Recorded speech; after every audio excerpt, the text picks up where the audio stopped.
Breaking অবশেষে ১৫ April বিকেল ৫টায় প্রকাশ হচ্ছে নবম পে স্কেলের গেজেট। পেনশন ভাতা, টাইম স্কেল ও সিলেকশন গ্রেডে আসছে বড় পরিবর্তন। আরও বিস্তারিত থাকছে পুরো ভিডিওতে। আসসালামু আলাইকুম প্রিয় চাকরিজীবী মহোদয়গণ। নবম পে স্কেলের আপডেট যদি সবার আগে পেতে চান তাহলে আমাদের এই চ্যানেলটি সাবস্ক্রাইব করে ভিডিওতে লাইক করে দিন এবং আপনার মূল্যবান মতামতটি কমেন্টে জানান। ব্রেকিং খবরটি এখন দেশের প্রতিটি সরকারি চাকরিজীবীর মনে এক নতুন আশার সঞ্চার করেছে। বহুদিনের অপেক্ষা, অসংখ্য দাবি দেওয়া, আন্দোলন, আলোচনা আর প্রতিশ্রুতির পর অবশেষে ১৫ এপ্রিল বিকেল ৫টায় প্রকাশ হতে যাচ্ছে নবম পে স্কেলের পূর্ণাঙ্গ গেজেট। এই একটি ঘোষণাই যেন বদলে দিতে যাচ্ছে লক্ষ লক্ষ পরিবারে অর্থনৈতিক বাস্তবতা, জীবনযাত্রার মান এবং ভবিষ্যতের পরিকল্পনা। এই পে স্কেলকে শুধু একটি বেতন বৃদ্ধি হিসেবে দেখলে ভুল হবে। এটি আসলে একটি বড় ধরনের অর্থনৈতিক পুনর্বিন্যাস, যেখানে সরকারি চাকরিজীবীদের সার্বিক আর্থিক অবস্থার উন্নয়নকে কেন্দ্র করে তৈরি করা হয়েছে নতুন কাঠামো। মূল বেতন, বিভিন্ন ভাতা, pension, time scale, selection grade, increment সবকিছুতেই আনা হয়েছে যুগ উপযোগী পরিবর্তন, যা বাস্তব বাজার পরিস্থিতির সাথে সামঞ্জস্যপূর্ণ। সবচেয়ে গুরুত্বপূর্ণ দিক, মূল বেতনে উল্লেখযোগ্য বৃদ্ধি। নতুন কাঠামো অনুযায়ী গড়ে ২০% থেকে ৩০% পর্যন্ত বেতন বাড়ানো হয়েছে। তবে এই হার সবার জন্য একরকম নয়। নিম্ন গ্রেডের কর্মচারীদের ক্ষেত্রে এই বৃদ্ধি ৩০% থেকে ৩৫% পর্যন্ত হতে পারে, যাতে তারা দ্রব্যমূল্যের ঊর্ধ্বগতির চাপ সামলাতে পারেন। মধ্যম গ্রেডের কর্মচারীদের জন্য ২৫% থেকে ৩০% পর্যন্ত এবং উচ্চ পর্যায়ের কর্মকর্তাদের জন্য ২০% থেকে ২৫% পর্যন্ত বৃদ্ধি নির্ধারণ করা হয়েছে বলে জানা যাচ্ছে। এই বেতন বৃদ্ধির ফলে মাস শেষে হাতে থাকা টাকার পরিমাণ গড়ে ২৫% থেকে ৪০% পর্যন্ত বাড়তে পারে। অর্থাৎ যে কর্মচারী আগে যেখানে ২৫,০০০ টাকা পেতেন, তিনি এখন পেতে পারেন ৩২ থেকে ৩৫,০০০ টাকার মতো। আবার যারা ৫০,০০০ পেতেন, তাদের বেতন ৬৫,০০০-এর কাছাকাছি চলে যেতে পারে, যা সরাসরি জীবনযাত্রার মান উন্নয়নে ভূমিকা রাখবে। ভাতার ক্ষেত্রে এসেছে একাধিক বড় পরিবর্তন। বাড়ি ভাড়া ভাতা ৩০% থেকে ৪০% পর্যন্ত বৃদ্ধি করা হয়েছে।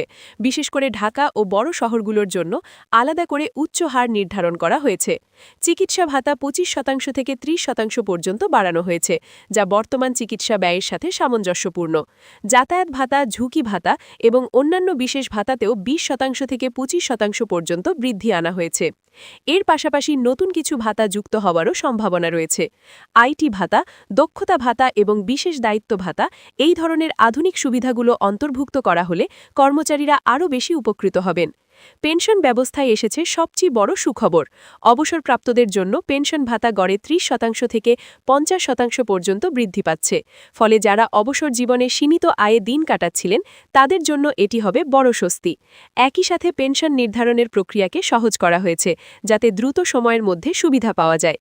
পরিবার পেনশনেও উন্নয়ন আনা হয়েছে। পূর্বের তুলনায় পরিবার পেনশন ২০% থেকে ৩০% পর্যন্ত বৃদ্ধি পাচ্ছে।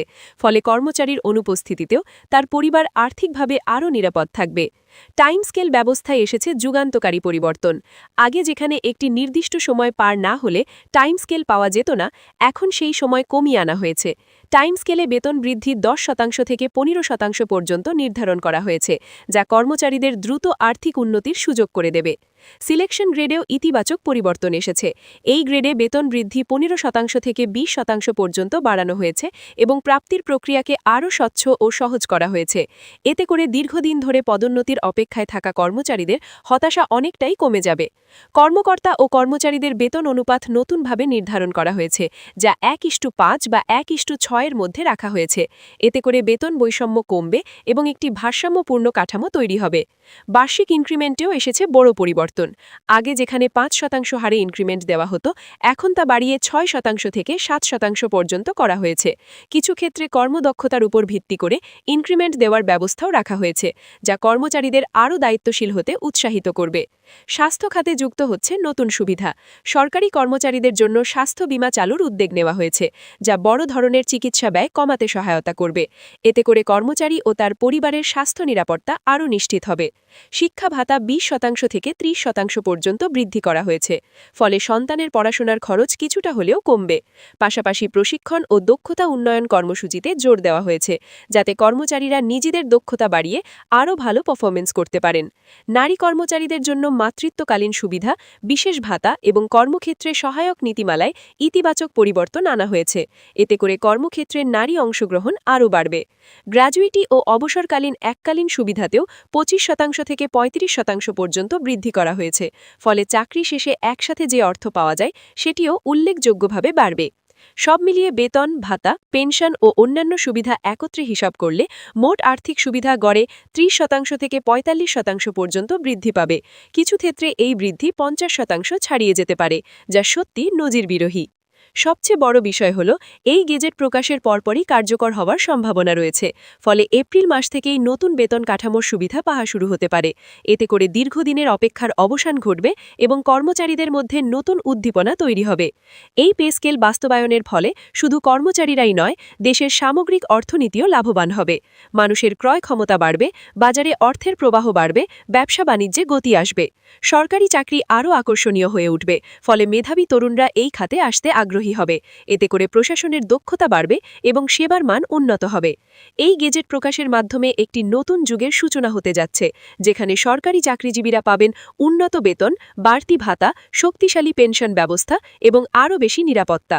সবশেষে বলা যায়, নবম পে স্কেল শুধু একটি ঘোষণা নয়, এটি একটি বড় পরিবর্তনের প্রতীক, যা লক্ষ লক্ষ মানুষের জীবনে ইতিবাচক প্রভাব ফেলবে, আর্থিক স্বস্তি এনে দেবে এবং ভবিষ্যতের জন্য একটি শক্ত ভিত্তি তৈরি করবে। এই পরিবর্তনের ঢেউ ছড়িয়ে পড়বে প্রতিটি পরিবারে, প্রতিটি জীবনে।